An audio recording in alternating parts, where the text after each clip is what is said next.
வணக்கம் மக்களே. இன்றைக்கி அம்மா ஒரு நல்ல ரெசிபியோடு வந்திருக்கு. அது என்னென்னா சுக்குப்பால்.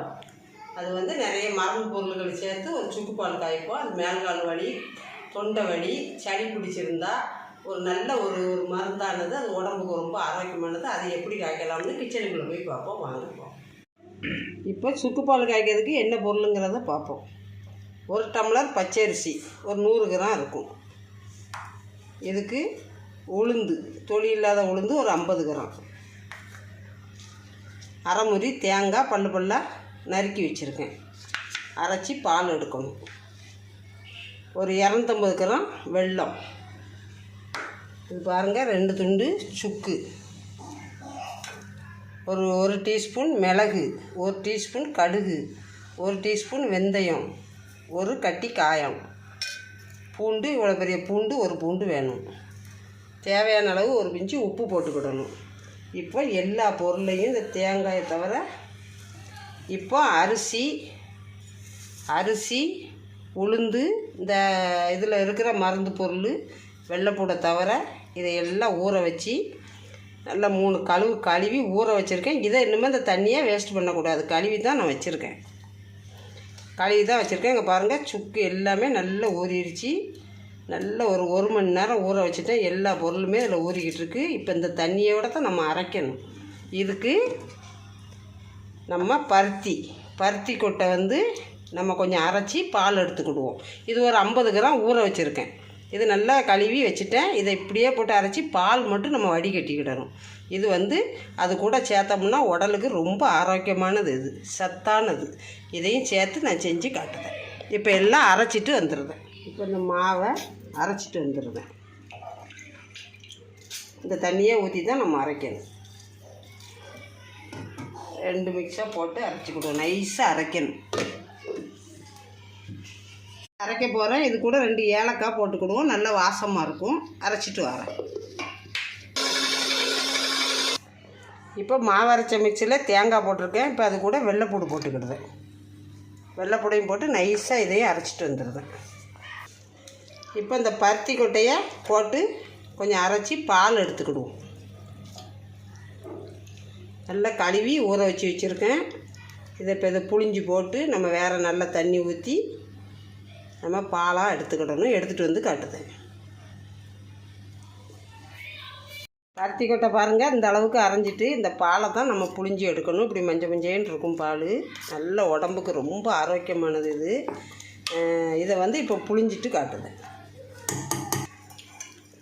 இந்த மாதிரி நம்ம புழிஞ்சி எடுக்கணும். இப்படி வந்து சாறு விழுவும். இது கைட்டு தான் புழிய முடியும்.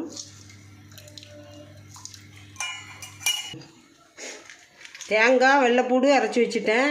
இங்கே மாவு மருந்து பொருள் எல்லாம் சேர்த்து இங்கே அரைச்சி வச்சுருக்கேன். நைஸாக அரைச்சி வச்சுருக்கேன். தேங்காயும் வெள்ளைப்பூடும் நைஸாக அரைச்சி வச்சுட்டேன்.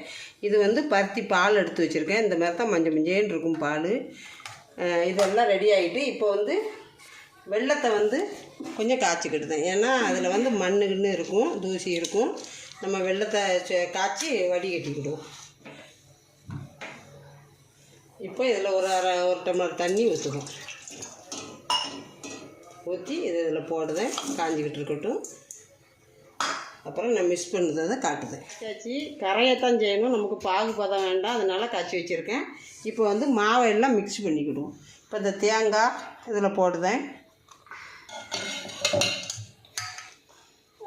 தேங்காய் வெள்ளைப்பூடு அரைச்சதை அதில் போட்டு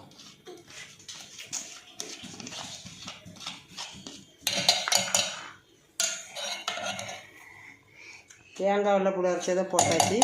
இப்போ வந்து இந்த பருத்தி பால் எடுத்து வச்சுருக்கேன். இதையும் இதில் ஊற்றுதேன்.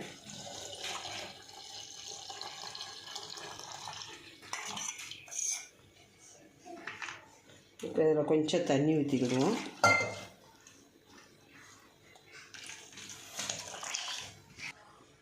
இப்போ பாகை வடிகட்டி இதில் ஊற்றிக்கிடுவோம். உங்களுக்கு எவ்வளோ இனிப்பு வேணாலும் நீங்கள் போட்டுக்கோங்க. எவ்வளோ இனிப்பு இருந்தாலும் நல்லாயிருக்கும் இது சாப்பிட்றதுக்கு. இப்போ நல்ல மாவை எல்லாம் கரைச்சிக்கிடுவோம்.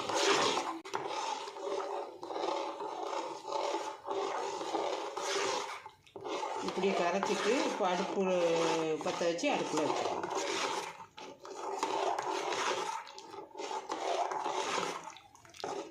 இதில் ஒரு 1/4 டீஸ்பூன் உப்பு போட்டுக்கிடுவோம். அப்போ தான் அந்த இனிப்பை தூக்கி கொடுக்கும்.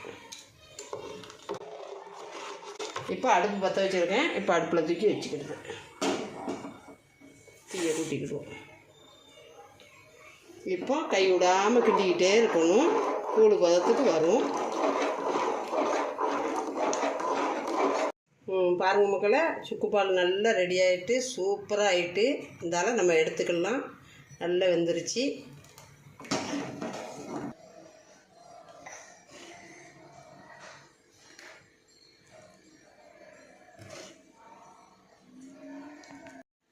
பாருங்கள் மக்களை, இப்போ சுக்குப்பால் ரெடி ஆயிடுச்சு. இதுக்கு நல்ல சத்தான பொருள்கள் அத்தனையும் சேர்த்துருக்கேன்.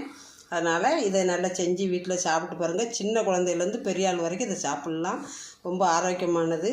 சளி, இருமல், தொண்டை வலி எல்லாத்துக்குமே ஒரு நல்ல ஒரு மருந்து. சாப்பிட்டு பார்த்துட்டு எப்படி இருக்குன்னு சொல்லுங்கள் மக்களே. சுக்குப்பால் ரெடி பண்ணி காட்டிட்டு அம்மா வீட்டில் செஞ்சு சாப்பிட்டு பார்த்துட்டு எப்படி இருக்குன்னு சொல்லுங்கள். பிடிச்சிருந்தா லைக் பண்ணுங்கள், ஷேர் பண்ணுங்கள். அம்மா சேனலில் சப்ஸ்கிரைப் பண்ணுங்கள். மீண்டும் ஒரு நல்ல ரெசிபியோடு அம்மா சந்திக்கிறேன். நன்றி, வணக்கம்.